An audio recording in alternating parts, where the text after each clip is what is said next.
प्रश्न 1। ऐसा कौन सा जानवर है जो अंडा और बच्चा दोनों देता है? ऑप्शन ए हाथी, बी कुत्ता, सी चीता, डी प्लेटिपस।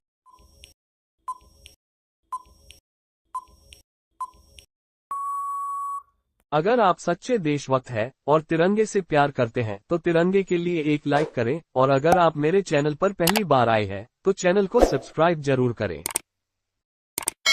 आपका सही जवाब है ऑप्शंस डी प्लेटिपस। प्रश्न 2। किस पेड़ का पत्ता हीरे से भी महंगा होता है? ऑप्शन ए नीम का, बी पीपल का, सी कोन का, डी बरगद। ये सवाल आपके लिए है, जवाब आप कमेंट में लिखें।